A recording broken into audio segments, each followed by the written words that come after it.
Om Namo Narayana, welcome back. We're starting a new Upanishad today, folks, the Sannyasa Upanishad.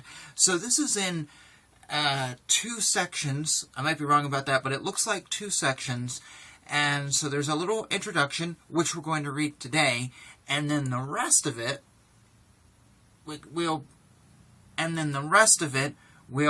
divide up over multiple videos.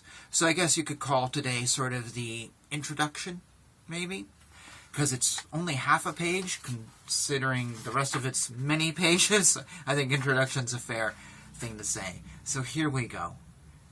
Now we shall expound the Upanishad on renunciation.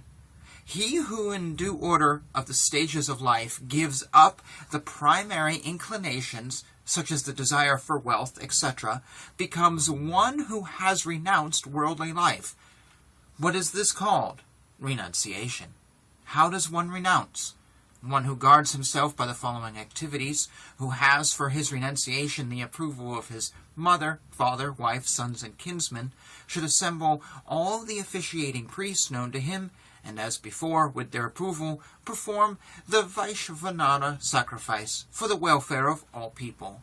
He shall, after partition, give away all his wealth to the officiating priests, for the priests are the singers of the Vedic hymns deserving the gift.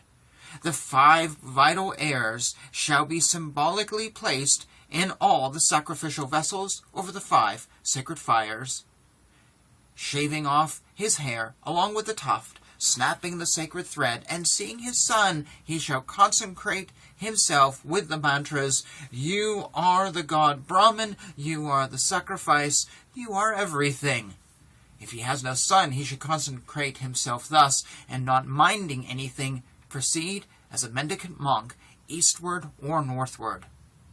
He may receive alms from people of the 4 castes. He should eat from the vessel of his hands. He should consider food as medicine. He should take food as medicine in great moderation. When he gets food, he should do so without discontent and without asking for more. And he shall eat for bare sustenance and in such a way that there is no increase of fat. Having grown lean, he may shelter 1 night in a village, 5 nights in a town. He may reside during the 4 rainy months in a village or town. Interpreting fortnights as months, he may reside in a fixed abode for 2 months. If he is unable to endure heat or cold, he may accept as a gift a tattered garment or bark dress.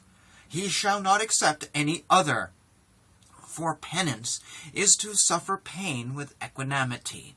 What then is the sacred thread, the tuft, and the ceremonial sipping of water to one who has thus renounced in the prescribed manner, and who thus views it in the correct perspective?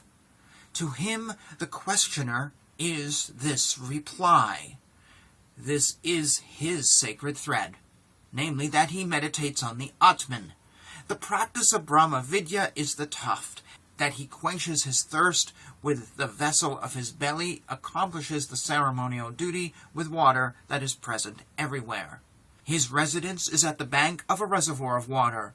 When the sun has set, how can he ceremoniously sip water? As he touches water during the day, so at night, for he has neither night nor day.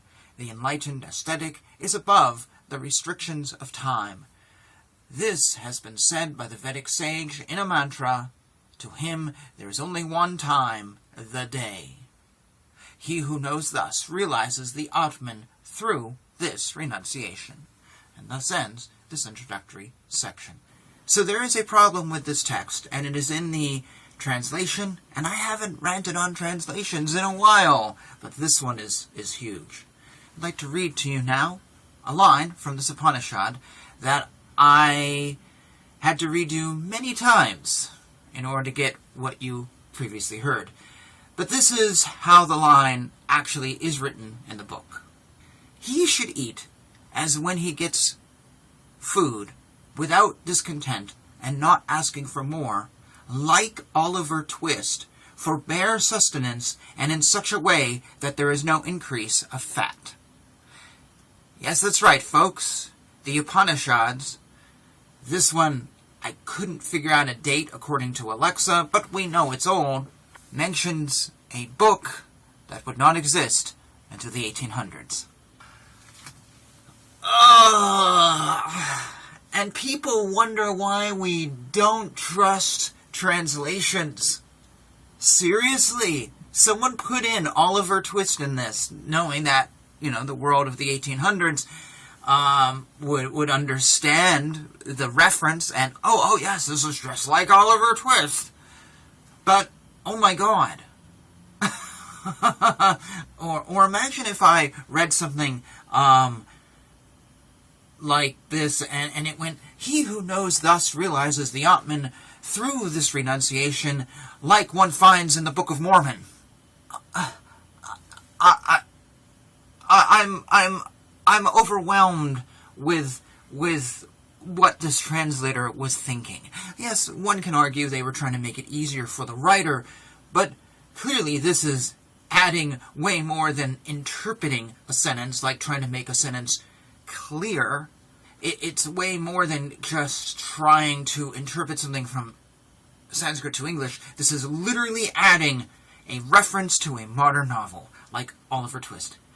And I read that, and the rest of the sentence doesn't make sense either, so I had to completely redo the sentence about 3 times before I figured it out in a way that is understandable, and just deleted that. I'm just like, oh my God. Literally, it says he should eat food without discontent and not asking for more, like Oliver Twist. Yes, that is what our Vedas say. I had a few minutes this morning. I have to actually go get ready for work now, according to the clock. And I was like, oh, this is really short. It just take me a few minutes to read. This would be so easy. Get started on a new Upanishad, because my girlfriend left for work early. And then I hit that, and I'm like, oh my God. Anyways, okay. See what fun you have if you stick around to the end of the video. Alright, with that, folks, thank you for joining me.